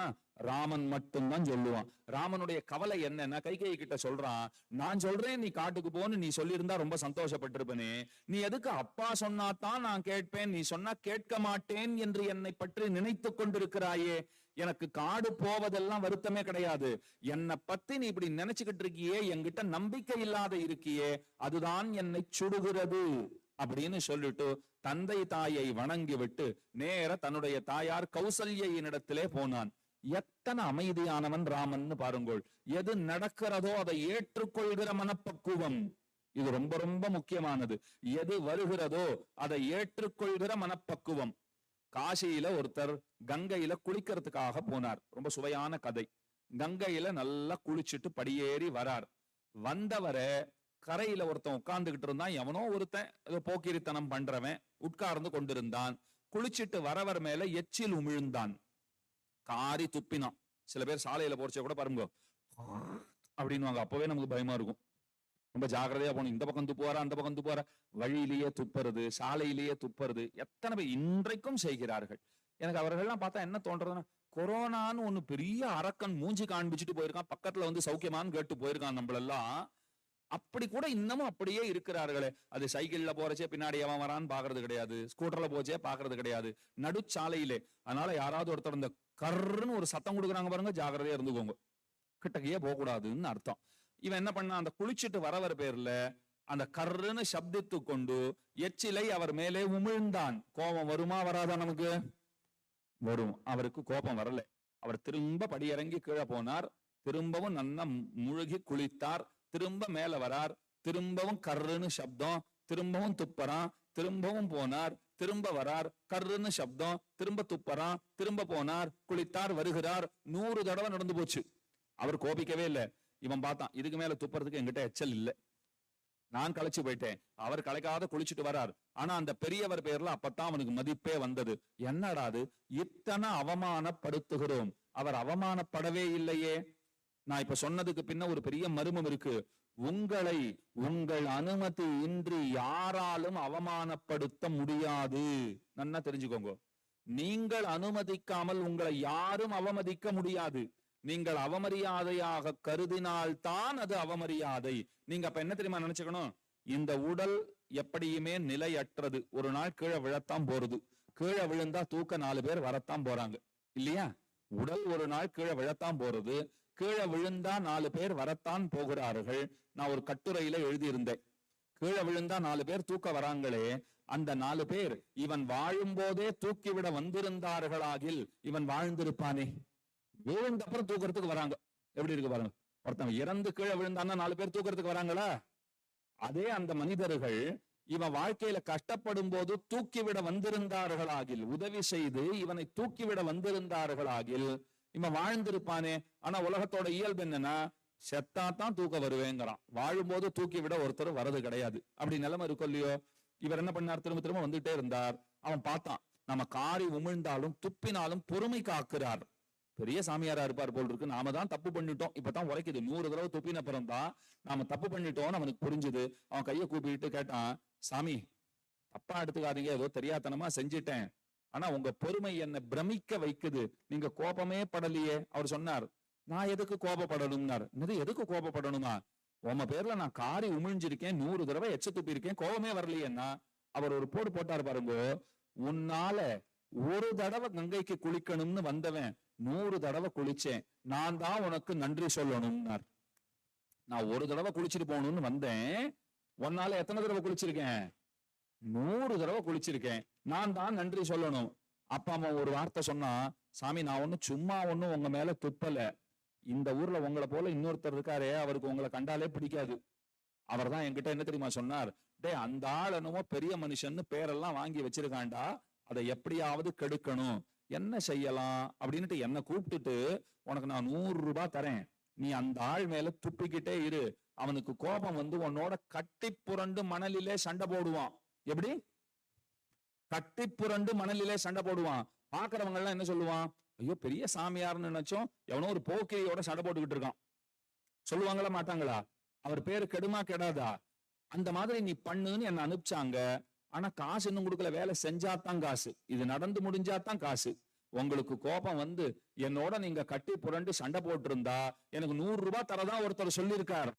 அதுக்கு அந்த பெரியவர் என்ன தெரியுமா சொன்னார், ஐயோ இது எனக்கு முதல்லயே தெரியாத போயிடுச்சே, தெரிஞ்சிருந்தா முதல் தடவையே உன் கூட சண்டை போட்டு இருப்பேன்னார். உனக்கு 100 ரூபாய் கிடைக்கிறதுக்கு இவருக்கு ஒண்ணும் கிடைக்க போறது கிடையாது. உனக்கு 100 ரூபாய் கிடைக்கும்னு சொன்னா உன் கூட நான் சண்டை கூட போட்டிருப்பேனேங்கிறார். அவன் வாயடைச்சு போயிட்டான். இது என்னடா அது, காரி உமிழ்ஞ்சாலும் கோபம் வரல. அதுக்காக நாம எப்போதும் அப்படித்தான் இருக்கணும்னு சொல்லல. இந்த கதையிலே நாம தெரிஞ்சுக்க வேண்டியது, அவர் சொல்லிட்டாரு இனிமே கோபமே படக்கூடாதுன்னா, ஒரு பிணத்தை போல இங்க யாரும் வாழச் சொல்லவில்லை. இது புரியறதுக்கு ஒரு கதை சொல்றேன். அநேகமா ராமகிருஷ்ண பரமஹம்சர் சொன்ன கதைன்னு தான் நினைக்கிறேன். ஒரு ஊர்ல ஒரு பாம்பு இருந்தது. அந்த பாம்பு என்ன பண்ணிக்கிட்டு இருந்தது, பல பேரையும் ரொம்ப துன்புறுத்திக்கிட்டு இருந்தது. தீண்டுவது, கடிப்பது இதெல்லாம் செஞ்சுக்கிட்டு இருந்ததா.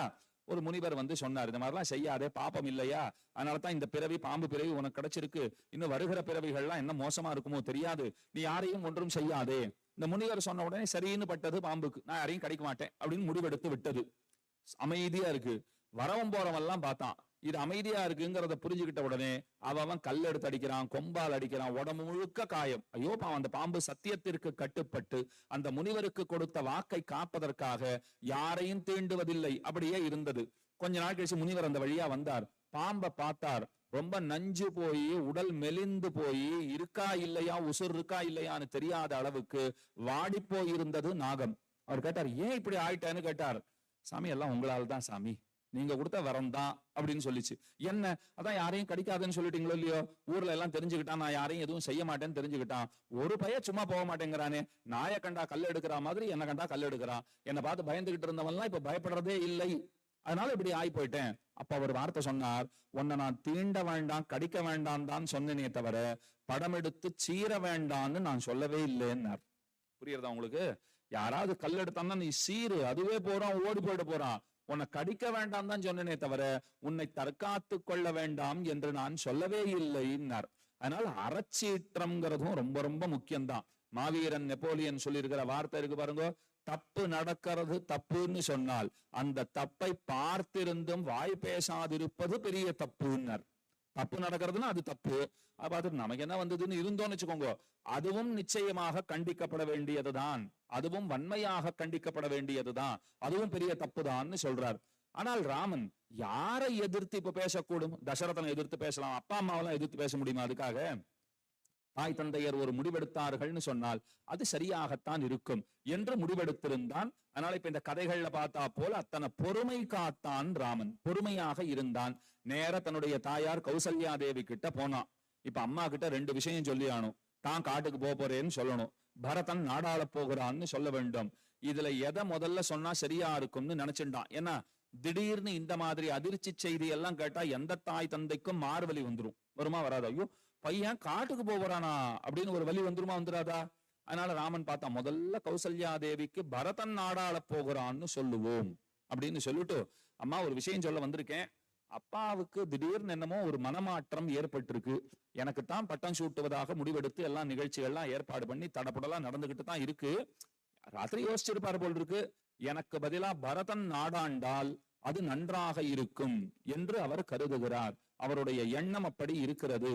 அப்படியே ஆகட்டும், அதனால என்ன, உங்க அபிப்பிராயம் என்ன அப்படின்னு கௌசல்யா கிட்ட கேட்கிறான். எனக்கு ஒன்னும் பிரச்சனை கிடையாது பரதன் நாடாள்வதிலே, தாயே உங்களுக்கு சொல்லுவதற்காக வந்தேன்.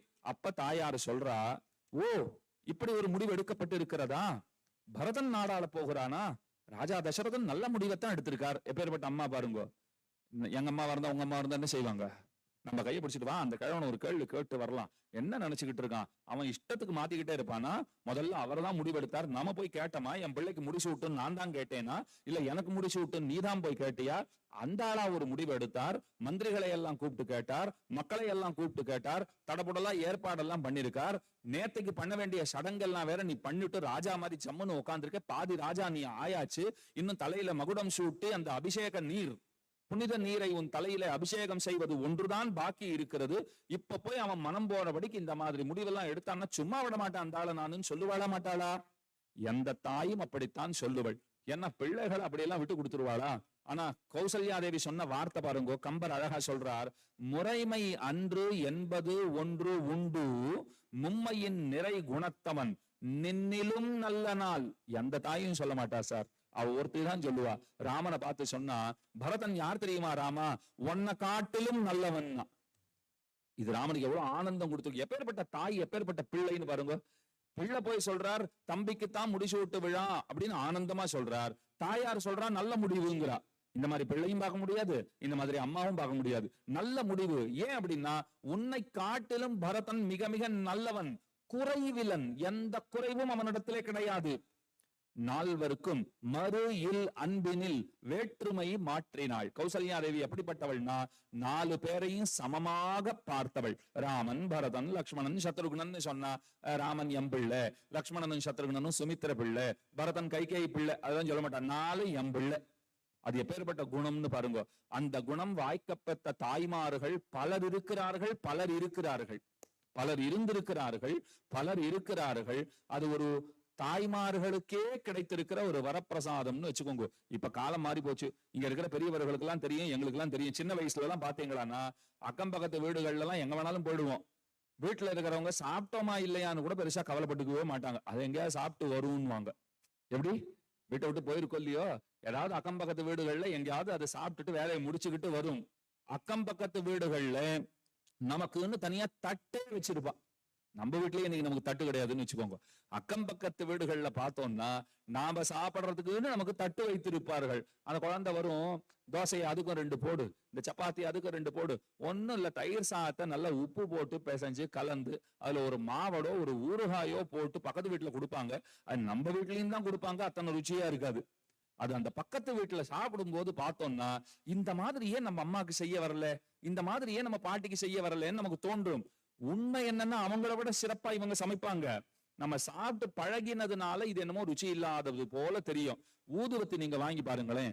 100 ரூபாய் ஊதுவத்தி உங்க வீட்டுல கொளுத்திருப்பீங்க, 2 ரூபாய்க்கு பக்கத்து வீட்டுக்காரன் கொளுத்திருப்பான். அது ரொம்ப வாசனையா இருக்கா போல இருக்கும். அது என்ன ஊதுவத்தின்னு தெரியல, அவ்வளவு வாசனை. நான் 100 ரூபாய்க்கு கொளுத்திருக்கேன்னா, அது அப்படித்தான். மனித இயல்பே நம்ம கிட்ட இருக்கிறத விட இல்லாததைத்தான் ரொம்ப ரொம்ப விரும்பும். அதுவும் அடுத்தவர்கள்னா அதிகமாவே விரும்பும். அது மனிதனுடைய இயல்பாகவே இருக்கிற விஷயம். அதனால இந்த இடத்துல சொன்னா, பரதன் ரொம்ப ரொம்ப நல்லவன், நிறை குணத்தவன், நின்னிலும் நல்ல நாள் குறைவிலன் என கூறினள், நால்வர்க்கும் மறு இல் அன்பினில் வேற்றுமை மாற்றினாள். ஆனா இதுல ஒரு பிரச்சனை இருக்கு ராமான்னா. எல்லாத்தையும் சொல்லிட்டு கௌசல்யா கடைசியில சொன்னா பாருங்க, இதுல ஒரே ஒரு குறைதான் இருக்கு. என்ன குறைன்னு சொன்னால், மூத்தவன் இருக்கும் போது இளையவன் முடிசூடுவதுங்கிறது இந்த பரம்பரையில வழக்கம் கிடையாது. அது ஒண்ணுதான் குறையா இருக்கே தவிர மற்றபடி எந்த குறையும் சொல்ல முடியாது. அதுக்கு மேலத்தான் காட்டுக்கு போக வேண்டும்ங்கிறத ராமன் மெதுவாக சொல்லுகிறான். அப்போதே நெஞ்சத்தை பிடித்துக் கொண்டாள் கௌசல்யா. என்னது, நீ காட்டுக்கு போகணுமா? இது என்ன அநியாயம் இது?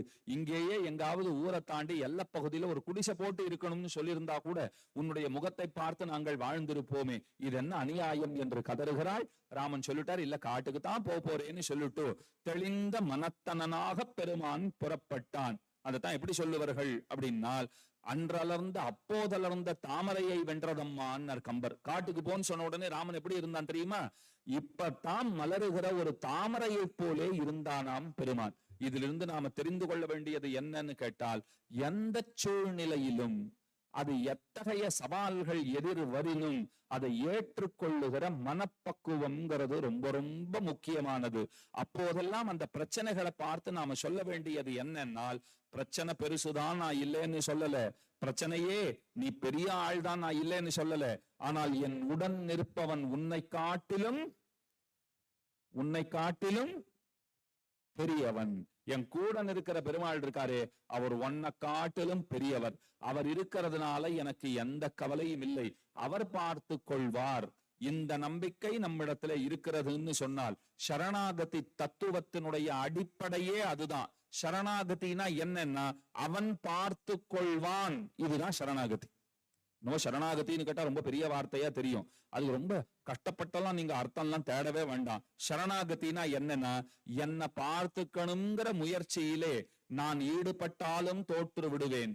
அவன் பார்த்து கொள்வான் என்று இருப்பேனாகில் நிச்சயமாக அவன் பார்த்து கொள்வான் என்று நம்புகை, அந்த நம்பிக்கை இருக்கு பாருங்க, அதுதான் சரணாகதி.